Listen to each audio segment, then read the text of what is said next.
Shirley McDonald. Hi, everyone. Shelley McDonald, North Kingstown High School teacher. I'm here tonight to address an ongoing problem in our school district, and that is the unchecked microwave radiation levels in our classrooms. The microwaves emanate directly from the wireless access points, the Wi-Fi routers, on the ceiling in each of our classrooms. That radiation poses a serious risk to the health and safety of our students, our teachers, and most especially our youngest students and our pregnant staff and students. You, Dr. Auger, and the North Kingstown School Committee have been presented with studies and medical and scientific opinion many times over that substantiates our concerns for the health and safety of our students. To date, no apparent action has been taken by you, Dr. Auger, or the North Kingstown School Committee to safeguard students against a Class 2B carcinogen. I understand that the district has not found it necessary to monitor the radiation levels in our classrooms, despite the concerns raised by myself, Mr. Mudge, and several concerned parents in our community. I wonder then how it is that you feel comfortable assuring parents that radiation levels are within defined limits when it is clear that you have no idea if they are. As I've related to you in an email, I do take daily measurements of the radiation levels in my empty classroom. As I've stated in the email, I will be happy to share those readings with the district administration, with the town, and with families. For now, I will try to relay my concern through comparison. Today I measured the radiation levels in my classroom, outside of the school building in direct sunlight, and standing 50 feet from an operating cell phone tower on Snuff Mill Road. I found that outside of the high school, approximately 20 yards away, there was no measurable microwave radiation.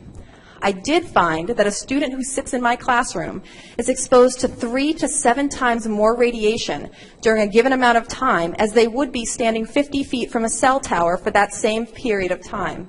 Students in our classrooms are exposed to 3 to 7 times more radiation than if there were a cell tower in that classroom. Furthermore, at the measured levels, our students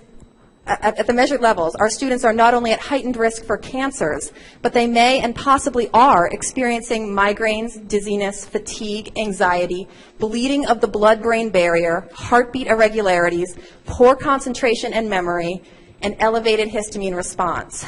These effects are well documented and known to occur within and below the levels of radiation measured in our classrooms. I think that it is time for you to inform parents. It is important for families to know that their children's chronic headaches may be caused by the industrial-grade wireless routers in their schools, or that the recurring sinus infections may be a result of the Wi-Fi in their child's classroom. Parents need to know about the health risks. Parents should know that their children are being exposed daily to a supposed carcinogen, that there is enough evidence that it is a carcinogen that it is classified as a probable carcinogen. Shouldn't that be enough to prompt you to take the supposed carcinogen out of the classrooms? It is also time to inform staff of these risks. There is a percentage of cancer survivors among our staff. Were you aware that the American Cancer Society states that while radio frequency exposure might not cause cancer directly, concern has been voiced that cells in the body have been damaged by exposure to some other substance might be more likely to become cancerous when exposed to radio frequency waves. Radio frequency waves, microwave radiation, Wi-Fi, all the same thing. So shouldn't this be enough? You, Dr. Auger, and the North Kingstown School Committee are responsible for the health and safety of your students and your staff. To date, you have ignored or sidestepped our concerns. You've tried to intimidate us and deflect our criticisms.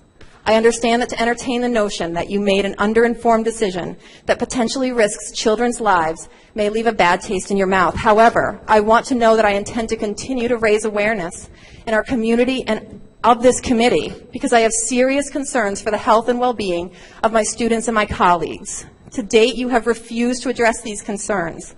However, my intent is to give you the information that you need so that you won't be able to say that you didn't know.